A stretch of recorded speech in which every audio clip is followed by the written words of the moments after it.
Hi hello మనం ఇప్పుడు యాదాద్రి భువనగిరి జిల్లా యాదగిరిగుట్ట మండలం సైదాపురం గ్రామ పంచాయతీ పరిధిలో ఉన్నాము. కన్నాయి రోజా దర్శన్ సర్పంచ్ అభ్యర్థిగా కాంగ్రెస్ పార్టీ నుంచి సర్పంచ్ అభ్యర్థిగా పోటీలో నిలవడం జరిగింది. మరి వారి మాటలను అడిగి తెలుసుకుందాం. మరి సర్పంచ్గా పోటీ చేశారు, మరి ఎట్లా ఉంది వాళ్ళ ప్రచార పరిస్థితులు అవన్నిటి కూడా తెలుసుకునే ప్రయత్నం చేద్దాం. నమస్కారం మేడం. ఎట్లా ఉంది ప్రచారం? మీరు నామినేషన్ వేశారు కాంగ్రెస్ పార్టీ అభ్యర్థిగా. మాది సైదాపురం గ్రామం. నా పేరు కన్నాయి రోజా. ఎమ్మెల్యే గారు నన్ను ఈర్ల ఎల్లయ్య గారు సర్పంచ్గా బలపరిచినాడు. మేడం, ఎమ్మెల్యే గారు ఈ అవకాశం ఇచ్చినందుకు నన్ను గెలిపేయాలని కోరుకుంటున్నాను. మీకు సర్పంచ్గా పోటీ చేయాలనే ఆలోచన ఎందుకు వచ్చింది? మరి మీరు ప్రజలకు సేవ చేయాలని. సార్, మీది ఇప్పుడు సర్పంచ్గా నామినేషన్ దాఖలు చేశారు. మీ ప్రచారం ఎలా ఉంది? దాంతోపాటు మీ మేనిఫెస్టో ఏం పొందుపరిచారు? మీరు ప్రజల సేవ చేయడానికి ఎలాంటి మేనిఫెస్టో మీరు ముందుకు పోతున్నారు, ప్రజల ముందుకు పోతున్నారు? మేనిఫెస్టో అనేది మేము ఒక ఎమ్మెల్యే, మాకు మెయిన్ ఇన్స్పిరేషన్ వచ్చేసి మా ఎమ్మెల్యే గారు, ఆలేరు ఎమ్మెల్యే గారు బీర్ల ఎల్లయ్య గారు. వారి త్రులని వారి ఇన్స్పిరేషన్తో మేము రాజకీయాల్లోకి వచ్చినాం. గత 20 సంవత్సరాల నుంచి వారితోటే ఉంటూ, వారు సర్పంచ్ అభ్యర్థి అప్పటి నుంచి ఈ ఎమ్మెల్యే స్థాయికి వచ్చే వరకు మేము వాళ్ళతోటే ఉన్నాం. మేము ఇప్పటివరకు మెయిన్ థింగ్ ఏంటంటే, ఇక్కడ వారు మాకు సీట్ ఇవ్వడానికి కారణం ఏంటంటే, ప్రతిసారి మేము వారికి కన్వీనియంట్గా ఉంటూ అన్ని విధాల పార్టీ గురించి కష్టపడుతూ ఇలాంటి ఇప్పుడు ప్రజెంట్ నేను మా యూత్ అధ్యక్షుని కూడా, మా ఎస్సీ దాంట్లో యూత్ అధ్యక్షుని కూడా, ఇవన్నీ వాళ్ళకి ఇక్కడ వచ్చి కొద్దిగా వీళ్ళైతే కొద్దిగా బాగుంటుంది సైదాపురం గ్రామానికి. నా లెక్క ఆలోచిస్తాడు ఈ పిల్లగాడు, నా లెక్క కొద్దిగా బాగుంటుంది అని ఎమ్మెల్యే గారు కూడా ఆలోచించి కొద్దిగా నన్ను బలపరిచారు వాళ్ళు. ఇక్కడ నుంచి దర్శన్ గారు ఇక్కడ నుంచి ప్రాతినిధ్యం వహిస్తూ ఆలేరు నియోజకవర్గ ఎమ్మెల్యే ఏదైతే ఇప్పుడు ఉన్న బీర్ల ఎల్లయ్య యాదవ్ గారు ఇప్పుడు ఎమ్మెల్యేగా ఉన్నారు, ప్రభుత్వ చీఫ్ విప్గా కూడా పనిచేస్తున్నారు. మీరు ఎలా ఫీల్ అవుతున్నారు? మీ సైదాపురం గ్రామ పంచాయతీ నుంచే ఇక్కడ బిడ్డే కాబట్టి మీకు ఎలాంటి అభివృద్ధి సహకారం అందుతుందంటారు ఆయన ద్వారా? మా మధ్య పుట్టి పెరిగిన వ్యక్తి ఆ స్థాయికి వెళ్ళడం అనేది మాకు చాలా గర్వంగా ఉంది. ఇప్పుడు ప్రజెంట్ డిస్ట్రిక్ట్ డిసిసి ప్రెసిడెంట్ కూడా రీసెంట్లీ పోస్టెడ్. మాకేందంటే సో మా ఊరి సమస్యల మీద కాంప్రమైజ్ కాదు. మెయిన్ ఈ విలేజ్కి వచ్చేసి ఎలాంటి మీకు విలేజ్ మొత్తం తిరగండి, మీకు ఒక సమస్య కనబడదు, బాగుంటుంది.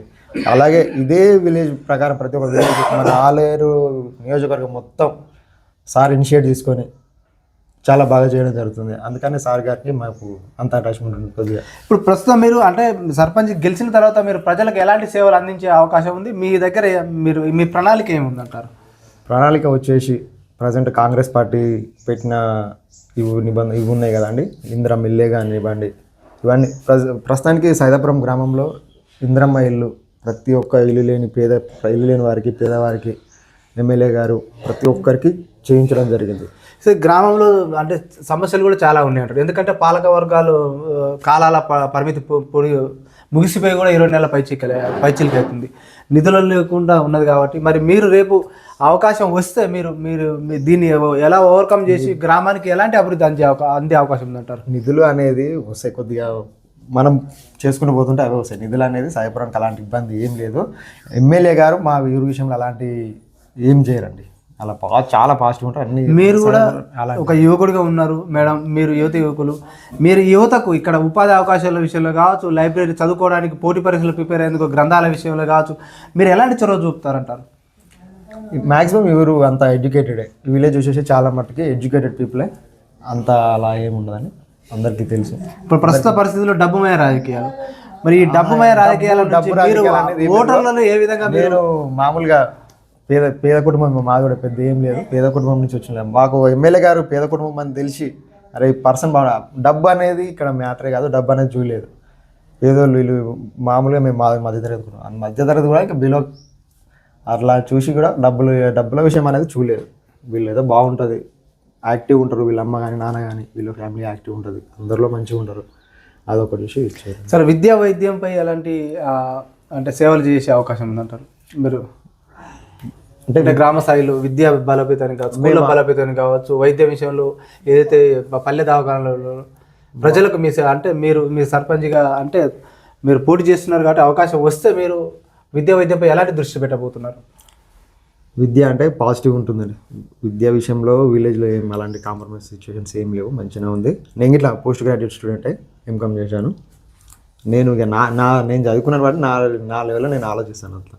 ఇక ఇప్పుడు ఓటు అంటే పవిత్రమైనది. ఓటు అనే ఆయుధాన్ని డబ్బుకో మద్యానికో అమ్ముకోవడం జరుగుతుంది. అలాంటి పరిస్థితుల నుంచి ప్రజలు ఓటర్లు బయటపడాలంటే మీరు అంటే ప్రజలకు ఓటర్లకు ఎలాంటి చైతన్యం కలిగి ఉంటారు? రాజకీయ పార్టీలు ప్రలోభాలకు గురి చేస్తున్నాయి మద్యం డబ్బు ఇచ్చి. అలాంటి సంస్కృతి పోవాలంటే మీరు ఒక అంటే సర్పంచ్ అభ్యర్థిగా మీ మేడం ఉన్నది, మీరు ఏం సూచన చేస్తారు? అలా ఏం లేదండి, ప్రజలకు అల్టిమేట్గా కావాల్సింది ఏంటంటే మంచి, అది ఉన్నంతసేపు ఈ మద్యం సైదాపురం గ్రామంలో మద్యం అలాంటివి ఏముండవు.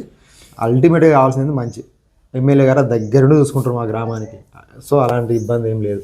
సో ఫైనల్గా మీ గ్రామ ప్రజలకు ఓటర్లకు ఏది కన్నాయి రోజా దర్శన్ గారికి ఓటు వేయాలంటే ఏం చెప్తారు ప్రజలకు ఓటర్లకు మీరు మేడం గారు?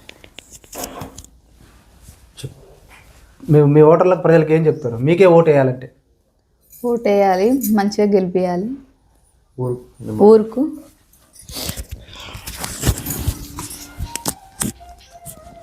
మీ అభ్యర్థన ఏంది ఓటర్లకు ప్రజలకు?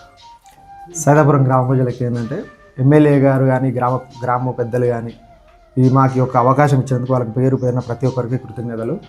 అలాగే మా విజయానికి కావలసిన సహకారం గ్రామ ప్రజలు అందిస్తారని మేము మనస్ఫూర్తిగా కోరుకుంటున్నాము. అలాగే మేము గెలిచాకైనా సరే గ్రామ ప్రజలతో పాటు పూర్తి సహకారం గ్రామానికి అందిస్తామని మనస్ఫూర్తిగా కోరుకుంటున్నాను. వీర్లైలే గారు మాకు ఒక అవకాశాన్ని ఇచ్చారు కాబట్టి వారికి నా ప్రత్యేక కృతజ్ఞతలు అండి.